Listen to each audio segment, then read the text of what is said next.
வணக்கம். இன்றைய முக்கிய செய்திகள். புத்த பூர்ணிமாவை முன்னிட்டு வரும் 23ஆம் தேதி புதுச்சேரி ஜிப்மர் மருத்துவமனையின் புறநோயாளிகள் பிரிவு இயங்காது என நிர்வாகம் அறிவிப்பு வெளியிட்டுள்ளது.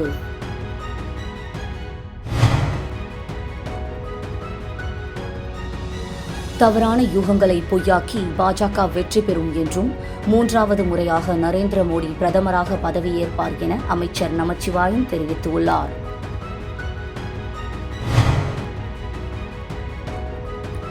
மங்கலம் தொகுதிக்குட்பட்ட ஆச்சாரியபுரம் மூகாம்பிகை நகரில் உள்ள செம்மண் சாலையில் மழைநீர் தேங்கி சேரும் சகதியுமாக உள்ளதால் விரைந்து நடவடிக்கை எடுக்க வேண்டும் என அப்பகுதி மக்கள் கோரிக்கை விடுத்துள்ளனர். புதுச்சேரி அருகே உள்ள சிங்கிரிக்குடியில் எழுந்தருளியுள்ள அருள்மிகு லட்சுமி நரசிம்ம பிரம்மோற்சவ விழாவை முன்னிட்டு நடைபெற்ற திருத்தேரோட்டத்தில் ஆயிரக்கணக்கானோர் பங்கேற்றனர். புத்த பூர்ணிமாவை முன்னிட்டு வரும் 23ஆம் தேதி புதுச்சேரி ஜிப்மர் மருத்துவமனையின் புறநோயாளிகள் பிரிவு இயங்காது என நிர்வாகம் அறிவிப்பு வெளியிட்டுள்ளது.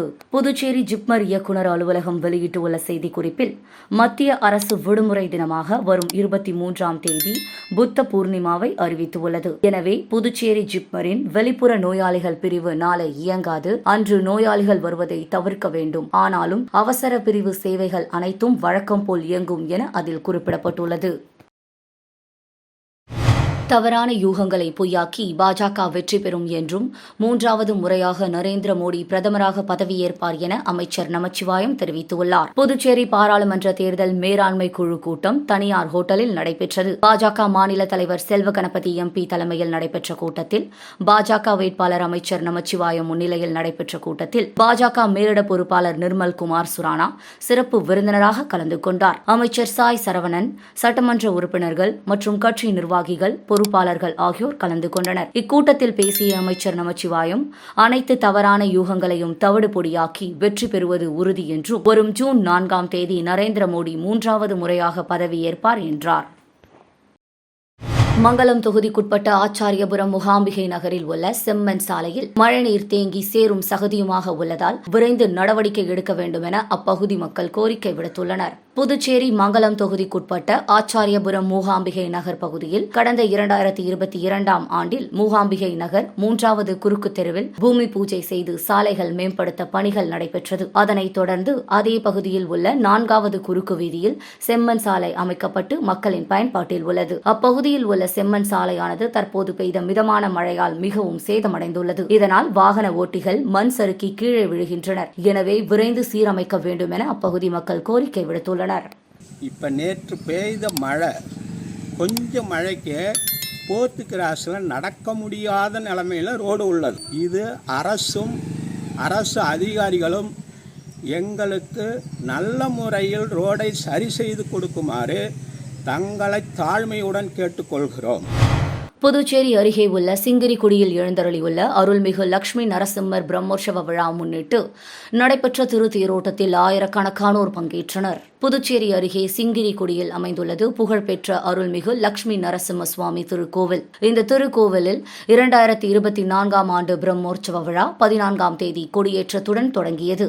இதனைத் தொடர்ந்து தினம்தோறும் பல்வேறு வாகன சேவையுடன் நரசிம்மர் எழுந்தருளி பக்தர்களுக்கு காட்சியளிக்க உள்ளார். தொடர்ந்து அலங்கரிக்கப்பட்ட லட்சுமி நரசிம்மர் தேரில் வைக்கப்பட்டு ஆயிரக்கணக்கான பக்தர்கள் வடம் பிடித்து கோவிந்தா கோவிந்தா கோஷத்துடன் திருத்தேரினை முக்கிய வீதிகளின் வழியாக இழுத்து சென்றனர். இதில் ஆயிரக்கணக்கான பக்தர்கள் பங்கேற்று வடம் பிடித்து இழுத்து நரசிம்மரை வழிபட்டனர்.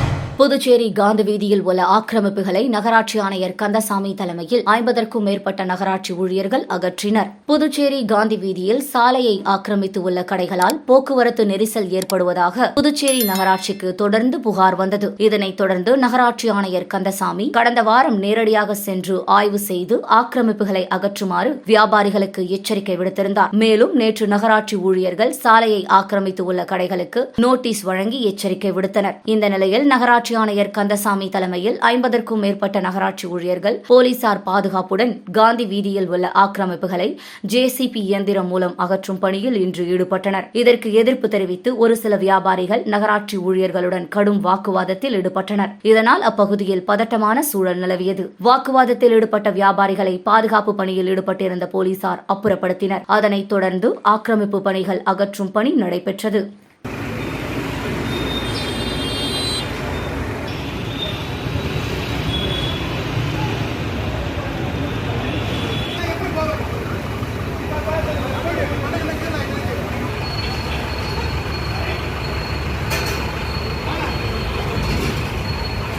பொது இடங்களில் குப்பைகளை கொட்டுபவர்களுக்கு இனி அபராதம் விதிக்கப்படும் என உழவர்கரை நகராட்சி எச்சரிக்கை விடுத்துள்ளது. உழவர்கரை நகராட்சி ஆணையர் சுரேஷ் ராஜ் வெளியிட்டுள்ள செய்திக்குறிப்பில், உழவர்கரை நகராட்சியின் முக்கிய சாலை பகுதிகளை சுத்தமாகவும் சுகாதாரமாகவும் பாதுகாக்க நகராட்சியில் உள்ள முதன்மை திருமண மண்டபங்கள், வணிக வளாகங்கள் மற்றும் உணவகங்களில் இருந்து வரும் குப்பைகளை சாலையோர குப்பை தொட்டிகளில் போட வேண்டாம். அதற்கு பதிலாக மக்கும் மக்காத குப்பைகளை பிரித்து பைகளில் சேகரித்து வைக்க வேண்டும். அதன்படி தங்கள் பகுதிகளுக்கு வரும் ஸ்வச்சதா கார்ப்பரேஷன் நிறுவன ஊழியர்களிடம் நேரில் குப்பைகளை வழங்க வேண்டும். குப்பைகளை அகற்றுவதற்கு நகராட்சி சுகாதார பிரிவு குழு அமைக்கப்பட்டுள்ளது. ஆகவே குப்பைகளை பொது இடங்களில் கொட்டுபவர்களுக்கு அபராதம் விதிக்கப்படும். மீறி குப்பைகளை பொது இடங்களில் கொட்டினால் சம்பந்தப்பட்ட வணிக நிறுவனங்களுக்கு அதிகபட்ச அபராதம் விதிக்கப்படுவதுடன் உரிமமும் ரத்து செய்யப்படும் என குறிப்பிடப்பட்டுள்ளது.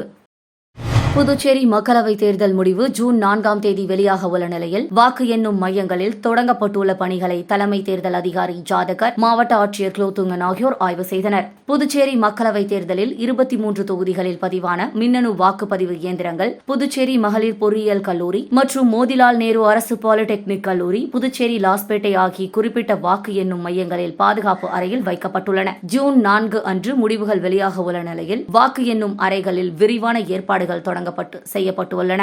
2 வாக்கு எண்ணும் மையங்களிலும் 8 வாக்கு எண்ணும் அரங்கம் அமைக்கப்பட்டுள்ளது. இயந்திரங்களின் நகர்வுகளை காட்சிப்படுத்த தொலைக்காட்சி பெட்டி மற்றும் வாக்கு எண்ணும் பணிவுகளை பதிவு செய்ய வீடியோ பதிவு குழு ஆகிய அனைத்து வசதிகளும் செய்யப்பட்டுள்ளது. வாக்கு எண்ணும் மையத்தில் 3 அடுக்கு பாதுகாப்பு அமைக்கப்பட்டுள்ளது. வாக்கு எண்ணும் மையம் முழுவதும் 120 கண்காணிப்பு கேமராக்கள் பொருத்தப்பட்டுள்ளது. இதுபோன்று பல்வேறு நடவடிக்கைகள் மேற்கொள்ளப்பட்டு வருகிறது. இதனை மாநில தேர்தல் அதிகாரி ஜவஹர், மாவட்ட ஆட்சியர் குலோத்துங்கன் ஆகியோர் இன்று பார்வையிட்டு ஆய்வு செய்தனர்.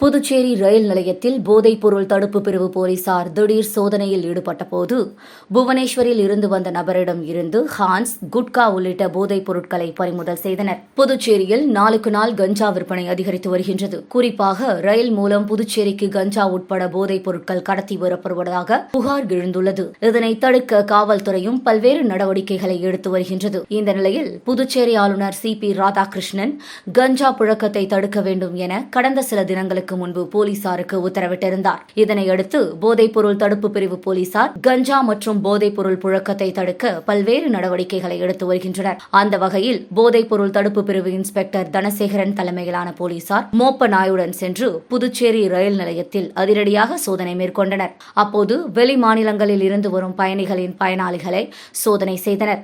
மேலும் புவனேஸ்வரில் இருந்து புதுச்சேரி வந்த ரயில் பயணிகளிடம் சோதனை செய்தபோது ஒரு நபர் ஹான்ஸ், குட்கா உள்ளிட்ட போதைப் பொருட்களை மறைத்து எடுத்து வந்தது தெரியவந்தது. இதனைத் தொடர்ந்து போதைப் பொருட்களை பறிமுதல் செய்த போலீசார் அந்த நபரை ஒதியஞ்சாலை காவல் நிலையத்தில் ஒப்படைத்தனர். போதைப் பொருள் தடுப்பு பிரிவு போலீசாரின் திடீர் சோதனையால் ரயில் நிலையத்தில் சிறிது நேரம் பரபரப்பு ஏற்பட்டது.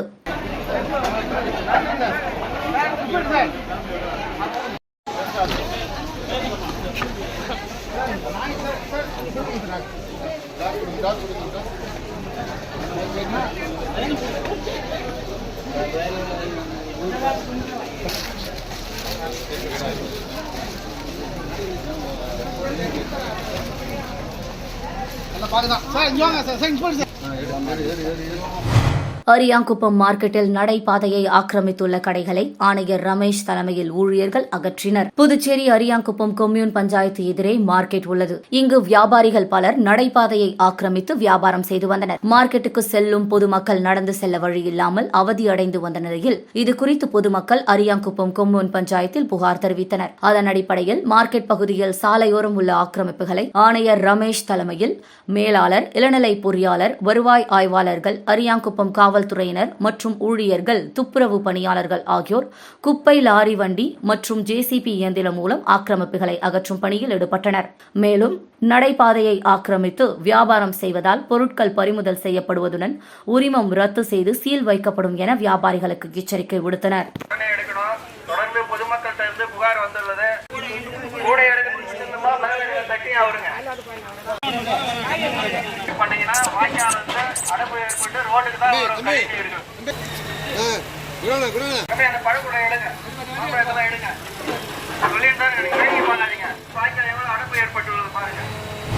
காரைக்கால் அடுத்த திருநள்ளாறு ஸ்ரீ சனீஸ்வர பகவான் ஆலயத்தில் வைகாசி பிரம்மோற்சவ விழாவின் இறுதி நாளான இன்று தெப்போற்சவத்தில் ஏராளமான பக்தர்கள் கலந்து கொண்டு சுவாமி தரிசனம். காரைக்கால் அடுத்த திருநள்ளாற்றில் அமைந்துள்ள உலக பிரசித்தி பெற்ற ஸ்ரீ தர்பாரண்யேஸ்வரர் தேவஸ்தானம் ஸ்ரீ சனி பகவான் ஆலயத்தில் பிரம்மோற்சவ விழா கடந்த 5ஆம் தேதி கொடியேற்றத்துடன் துவங்கியது. இவ்விழாவின் நிறைவு நாளான இன்று தெப்போற்சவம் நடைபெற்றது. இந்த தெப்போற்சவ விழாவானது ஆலயத்தின் எதிரே உள்ள பிரம்ம தீர்த்தத்தில் மின் விளக்குகளால் அலங்கரிக்கப்பட்ட தெப்பத்தில் சுவாமி அம்பாள் எழுந்தருளி பக்தர்களுக்கு காட்சியளித்தார். பிரம்மோற்சவ விழாவின் தெப்போற்சவம் நடைபெற்றது. சிவாச்சாரியர்கள் வேத மந்திரங்கள் ஓத, மங்கள வாத்தியங்கள் முழங்க சுவாமிகள் 3 முறை தெப்பத்தில் வலம் வந்தனர். நிகழ்ச்சியில் தருமபுரி ஆதின ஸ்ரீமத் சிவகுருநாத ஸ்வாமிரான் சுவாமிகள், ஆலய நிர்வாக அதிகாரி உள்ளிட்ட ஏராளமான பக்தர்கள் கலந்து கொண்டு சுவாமி தரிசனம் செய்தனர்.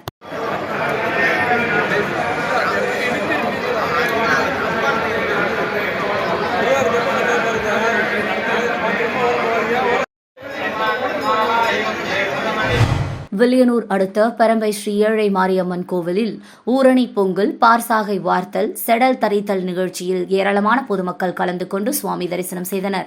வில்லியனூர் அடுத்த தமிழக பகுதியான பெரம்பை கிராமத்தில் எழுந்தருளியிருக்கும் அருள்மிகு ஸ்ரீ ஏழை மாரியம்மன் கோவில் திருவிழா வெகு சிறப்பாக நடைபெற்றது. இதில் நேற்று முன்தினம் ஐயனாரப்பன் ஆலயத்தில் ஊரணி பொங்கல் வைத்தல் நிகழ்ச்சி நடைபெற்றது. இதில் திரளான பொதுமக்கள் கலந்து கொண்டு பொங்கல் வைத்து அம்மனை வழிபட்டனர். இதனைத் தொடர்ந்து பொறையாத்தம்மன் ஆலயத்தில் சுவாமி வர்ணிக்கப்பட்டு கரகம் எடுக்கப்பட்டது. தொடர்ந்து பொதுமக்கள் பொங்கல் பானையுடன் ஊர் முழுவதும் வலம் வந்து ஏழை மாரியம்மன் ஆலயத்தில் பொங்கல் வைத்து படைத்து சுவாமி தரிசனம் செய்தனர். இரவு ஸ்ரீ விநாயகர், ஸ்ரீ முருகன், ஸ்ரீ ஐயனாரப்பன் பூரணி பொற்கலை சுவாமிகளின் வீதி உலா மின் அலங்காரத்துடன் நடைபெற்றது. இதனைத் தொடர்ந்து நேற்று அம்மனுக்கு பார்சாகை வார்த்தல் நிகழ்ச்சி நடைபெற்றது. இதில் திரளான பக்தர்கள் கலந்து கொண்டு அம்மனுக்கு கூழ் மற்றும் கஞ்சி ஊற்றி தங்களது வேண்டுதலை நிறைவேற்றினர். மாலை நடைபெற்ற செடல் திருவிழாவில் திரளான பக்தர்கள் கலந்து கொண்டு செடல் தரித்து தங்களது வேண்டுதலை நிறைவேற்றினர்.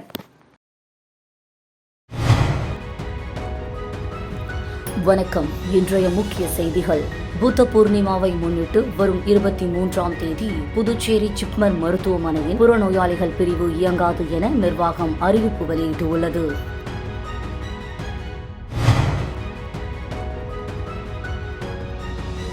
தவறான யூகங்களை பொய்யாக்கி பாஜக வெற்றி பெறும் என்றும் 3வது முறையாக நரேந்திர மோடி பிரதமராக பதவியேற்பார் என அமைச்சர் நமச்சிவாயம் தெரிவித்துள்ளார்.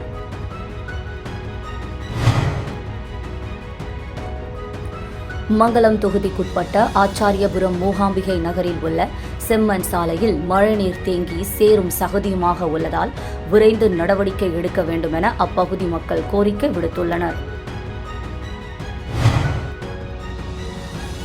புதுச்சேரி அருகே உள்ள சிங்கிரிக்குடியில் எழுந்தருளியுள்ள அருள்மிகு லட்சுமி நரசிம்ம பிரம்மோற்சவ விழாவை முன்னிட்டு நடைபெற்ற திருத்தேரோட்டத்தில் ஆயிரக்கணக்கானோர் பங்கேற்றனர். செய்திகளை துல்லியமாக தெரிந்து கொள்ள கிரியேட்டிவ் மீடியா நியூஸ் யூடியூப் சேனலை சப்ஸ்கிரைப் செய்து கொள்ளுங்கள். வணக்கம்.